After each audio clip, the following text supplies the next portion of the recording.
Halo, saya pengawal militer, kembali bersama Mesin Perang Channel. Kementerian Pertahanan Indonesia saat ini tengah memodernisasi alutsista di tubuh TNI. Bahkan, dalam rapat kerja bersama Komisi 1 DPR RI, Kementerian Pertahanan telah menyampaikan kebutuhan anggaran untuk tahun 2024 sebesar 300 triliun. Untuk mendukung upaya Kementerian Pertahanan Indonesia ini, Kementerian Keuangan telah menyetujui dan menyiapkan anggaran tersebut. Anggaran alokasi belanja tahun 2024 untuk Kementerian Pertahanan Indonesia yang telah disiapkan oleh Kementerian Keuangan Indonesia mencapai 324 triliun rupiah. Besaran anggaran yang telah disiapkan tersebut disampaikan oleh Menteri Keuangan Indonesia, Sri Mulyani. Jumlah besaran anggaran tersebut nantinya digunakan untuk meningkatkan kemampuan pertahanan dan keamanan Indonesia. Terperinci, nantinya anggaran tersebut selain untuk pemeliharaan alutsista mulai rantis rempur KRI hingga pesawat juga digunakan untuk pengadaan alutsista. Selain itu, besaran anggaran tersebut juga untuk mendukung keamanan pemilu pada tahun 2024 dari segi Polri. Sejak tahun 2021, anggaran untuk belanja kebutuhan pengadaan alutsista dan kendaraan tempur oleh Kementerian Pertahanan Indonesia berada di atas 300 triliun rupiah. Jumlah ini lebih besar daripada anggaran Kementerian Pertahanan pada tahun 2020 yang hanya mencapai 131 triliun.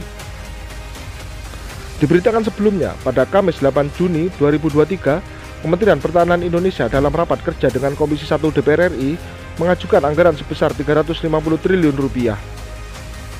Tingginya permintaan anggaran tersebut tak lepas dari rencana Kementerian Pertahanan Indonesia, salah satunya untuk upaya memodernisasi alutsista demi memenuhi minimal essential force. Pagu indikatif atau perkiraan pagu anggaran yang diberikan ke Kementerian Pertahanan Indonesia tahun 2023 hanya mencapai 123 triliun rupiah, yang dirasa belum mencakup 40% dari rencana kebutuhan Kementerian Pertahanan Indonesia yang sudah mencapai angka 300 triliun rupiah. Rencana penambahan pagu indikatif anggaran tersebut akan diupayakan karena saat ini Kementerian Pertahanan Indonesia memiliki program pembelian alutsista, diantaranya akuisisi dua jenis pesawat tempur yakni Dassault Rafale dan F-15IX. Meski untuk Dassault Rafale Kementerian Pertahanan Indonesia hingga saat ini telah mengaktifkan kontrak 18 unit pesawat dari total 42 unit, namun untuk F-15IX yang juga masuk dalam incaran TNI AU hingga saat ini belum terrealisasi untuk penandatanganan kontraknya. Hal ini tak lepas dari pembiayaan pesawat generasi terbaru dari keluarga F-15 buatan Boeing ini.